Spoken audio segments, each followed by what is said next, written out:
Hello बच्चों, कैसे हो? आपका स्वागत है त्रिपाण स्टडी सेंटर में। आज जो आपके समक्ष टॉपिक प्रस्तुत हुआ है कई मानने में काफ़ी महत्वपूर्ण है हर एक एग्ज़ाम व्यू से। ठीक है, इसमें हम हर एक बात पे विस्तारपूर्वक चर्चा करेंगे और वो सारे जो है पहलू पर विचार करेंगे जो अब तक अछूता था। तो चलिए देखते हैं हमारा आज टॉपिक क्या है। आगे जो हमारे समक्ष आया है गंधार कला के अंतर्गत गंधार कला एवं मथुरा कला विद्यालयों में अंतर। देखा जाए तो ये बहुत ही महत्वपूर्ण क्वेश्चन बन जाता है एग्जाम पॉइंट ऑफ व्यू से कि गंधार कला एवं मथुरा कला के विद्यालयों में क्या अंतर है, और हमेशा एग्जामिनर का ये फेवरेट क्वेश्चन रहा है। देखा जाए तो कुषाण शासन काल में मथुरा कला विद्यालय ने भी काफ़ी प्रगति की। तो ये महत्वपूर्ण बात आता है कि कुषाण शासन काल में मथुरा कला विश्वविद्यालय भी काफ़ी प्रगति की और यह कला भी गंधार कला की समकालीन थी। देखा जाए तो ये महत्वपूर्ण बात है। अगर हम यहाँ गंधार कला एवं मथुरा कला के विद्यालय में अंतर मानते हैं तो इसका कारण कहीं ना कहीं जो है दोनों कलाओं का समकालीन होना। और समकालीन का मतलब ये होता है दोस्तों, जैसे कि मैं आपके समकालीन हूँ, यानी आप भी ये इस धरती पे अभी हो और मैं भी हूँ, तो इसका मतलब हम दोनों समकालीन हैं। तो यही महत्वपूर्ण बात आ जाता है कि मथुरा कला हो या गंधार कला हो, दोनों का प्रभाव एक दूसरे पे पड़ा क्योंकि दोनों एक दूसरे के समकालीन थे। मथुरा कला के कारण बौद्ध धर्म के विकास में भी काफ़ी वृद्धि हुई। मथुरा कला के जब हुआ तो बौद्ध धर्म में भी काफ़ी विकास हुई। और मथुरा जो भारत के उत्तर प्रदेश में स्थित है, दूसरी शताब्दी से लेकर 12वीं शताब्दी तक निरंतर व्यापार और तीर्थाटन का केंद्र रहा। यानी ये महत्वपूर्ण बात बन जाती है कि दूसरी शताब्दी से लेकर 12वीं शताब्दी तक और देखा जाए तो आज तक ये व्यापार एवं तीर्थाटन का केंद्र यानी तीर्थ स्थान रहा और व्यापार का भी केंद्र था। तो ये दोनों बातें यहाँ पर काफ़ी महत्वपूर्ण बन जाती है। खास तौर पर देखा जाए तो ये प्रथम से लेकर 6ठी शताब्दी तक कुषाण एवं गुप्त शासन काल में यह अपने चरमोत्कर्ष पर था। मतलब समझे क्या हुआ इसका मतलब कि 6ठी शताब्दी यानी प्रथम शताब्दी से लेकर 6ठी शताब्दी तक जो कि कुषाण और गुप्त काल का समय काल था, ये दोनों कला जो थी अपने चरम सीमा से ऊपर थी। यानी इसमें सब कुछ हो रहा था जो होना चाहिए। चरम उत्कर्ष का मतलब यही होता है कि अपनी अंतिम चरण में थी। जैसे मान लो कोई बच्चा फाइनल एग्ज़ाम देने जा रहा है, उस तरह थी कि सब कुछ उसने तैयारी कर लिया था, सब कुछ हो चुका था। विद्वानों के अनुसार बुद्ध की प्रतिमाओं का निर्माण में गंधार और मथुरा कला विद्यालय दोनों की भूमिका काफ़ी महत्वपूर्ण रही। और ये बात सही भी है कि कई विद्वान ये बात मानते भी हैं और आप भी मानोगे कि बुद्ध की जितनी भी प्रतिमाएँ बनाई गई, जितनी भी मूर्तियाँ बनाई गई, उसमें जो है गंधार और मथुरा कला दोनों की जो है हम समावेश देखते हैं। तो मथुरा कला और दोनों कलाओं का जो है बहुत काफ़ी महत्वपूर्णता नज़र आती है। और ये दोनों ही कला विद्यालय अपने स्वरूपों से पृथक भूमिका निभा रहे थे। यानी देखा जाए तो मथुरा कला अलग थी और कुछ देखा जाए तो गंधार कला अलग थी, लेकिन फिर भी जो है अपनी ये अलग अलग भूमिका निभा रहे थे और दोनों की यही विशेषता काफ़ी महत्वपूर्ण आता है। यानी दोनों ही कला विद्यालय अपने स्वरूपों से जो है अलग ही भूमिका निभा रहे, जो उनका स्वरूप था उस स्वरूप को त्याग के अलग ही भूमिका अदा कर रहे थे। और दोनों ही कला स्कूलों के बीच काफ़ी असमानताएं थी। दोनों कलाओं के स्कूलों में बहुत असमानताएं थी, समानता थी नहीं, बहुत असमानताएं थी। मथुरा कला स्कूल में बुद्ध के जो है चित्र यश नमूनों के होते थे और ये मूर्तियाँ बलुए पत्थर पर उड़ेके जाती थी जो कि लाल चितकबरी रंग के होते थे। यानी चितकबरे रंग के ये जो थे लाल चितकबर रंग के बनाए जाते थे और इसमें जो है क्रीम मोतियाँ धब्बे होते थे। तो ये उनकी कला थी, मूर्ति जो है कला थी बनाने की, यानी बलुए पत्थर पे बनाया करते थे, जो काफ़ी महत्वपूर्ण है। यदि हम यहाँ पर बात करें दोनों यानी गंधार कला और मथुरा कला में अंतर के मुख्य बिंदु क्या क्या थे, तो ये काफ़ी महत्वपूर्ण यहाँ पर बात बन जाता है कि दोनों फॉर्मों में क्या क्या अंतर बिंदु हमें नज़र आती है और किस लिए इनका स्वभाव अलग था।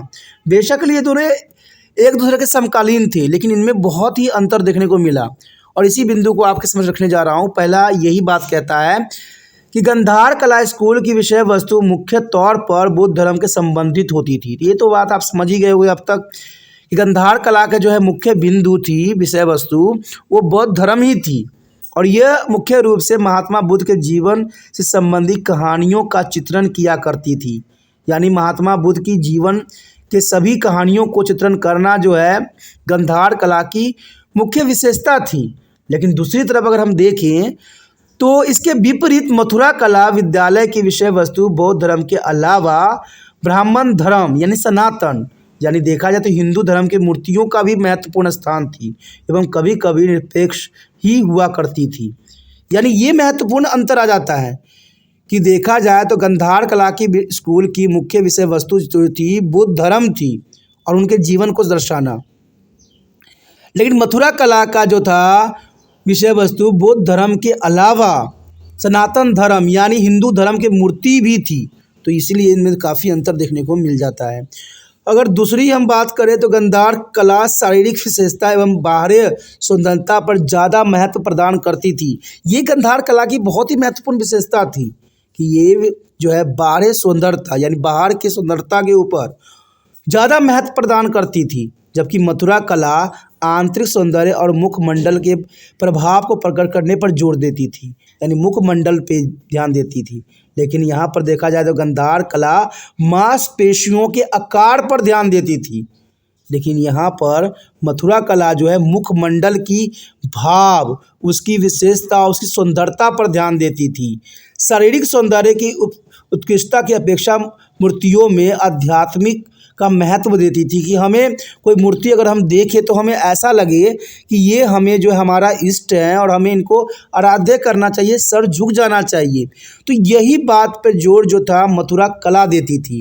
लेकिन गंधार कला जो है शारीरिक बनावट जिसमें मांसपेशियों को जो है आकार पे ध्यान दिया जाता था।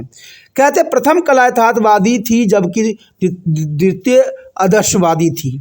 ये महत्वपूर्ण बात है कि गंधार कला जो थी वो यथार्थवादी थी, गंधार कला यथार्थवादी थी, लेकिन अगर देखा जाए तो मथुरा कला जो थी द्वितीय जो है आदर्शवादी थी। तो ये महत्वपूर्ण बात आता है। अगर तीसरी बात पे अगर हम ध्यान दें तो कहते हैं गंधार मूर्ति कला आरंभिक काल में पत्थरों पर उड़ेकी जाती थी। ये तो आपको समझ में आ गया होगा कि गंधार मूर्ति कला जो है प्रारंभिक यानी स्टार्टिंग काल में पत्थरों पर उड़ेकी जाती थी और बाद में इसमें जो है कचकरी का इस्तेमाल होने लग गया, लेकिन दोनों का रंग भूरा ही होता था। मथुरा की मूर्ति कला सफ़ेद चितकबरे लाल पत्थरों से बनाई जाती थी। तो ये काफ़ी महत्वपूर्ण विशेषता है कि वो पत्थरों पर उड़ेकी जाती थी और ये जो था खास मूर्ति कला सफ़ेद चितकबरी लाल पत्थरों पर उड़ेकी जाती थी। तो ये दोनों में बहुत काफ़ी महत्वपूर्ण जो है अंतर यहाँ पर देखने को मिल रहा है। चलिए देखते हैं चौथा अंतर क्या है। देखा जाए तो यहाँ पर गंधार कला विद्यालय में क्षेत्र की भौतिक स्थिति के कारण रोमन ग्रीक तकनीक की मूर्ति कला निर्माण में काफ़ी प्रभाव था, क्योंकि देखा जाए तो गंधार कला विश्वविद्यालय कहीं ना कहीं रोमन ग्रीक तकनीक से काफ़ी प्रेरित थी। इसलिए इसके कलाकृति में हमें जो है सबसे अधिक रोमन ग्रीक का जो है प्रभाव अधिक देखने को मिलता है। लेकिन यही बात अगर हम मथुरा कला में कहें तो मथुरा कला में ग्रीक रोमन तकनीक की कोई असर दिखाई नहीं पड़ता है, यानी कहीं भी मथुरा कला में हमें ग्रीक रोमन तकनीक का जो है हमें नज़र नहीं आता है।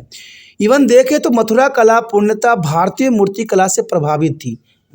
मथुरा जो कला थी वो भारतीय मूर्ति से प्रभावित थी और इस कला में सनातन धर्म की देवी देवताओं की मूर्तियों की विद्यालय द्वारा निश्चित रूप दिया गया था। यानी देखा जाए तो महत्वपूर्ण बात है कि मथुरा कला जो थी सनातन धर्म से प्रेरित थी, जबकि गंधार कला जो था महात्मा बुद्ध से प्रेरित था। तो ये काफ़ी महत्वपूर्ण अंतर आपके समक्ष है। अगर हम आखिरी अंतर की बात करें तो कहते हैं गंधार कला से निर्मित बौद्ध प्रतिमाओं से ज़्यादातर को रोमन चोगा पहनाया जाता था, यानी चोगा पहनाया जाता था जो टेढ़ी होती थी। समझ रहे हो ना क्या मैं कहना चाह रहा हूँ कि जो गंधार कला जो है बौद्ध प्रतिमाएं थी उसमें रोमन चोगा पहनाया गया था, जबकि मथुरा कला में निर्मित बौद्ध प्रतिमाओं को पारंपरिक भारतीय महीन मलमल के कपड़े पहनाए जाते थे। तो ये भी बहुत महत्वपूर्ण प्रभाव है।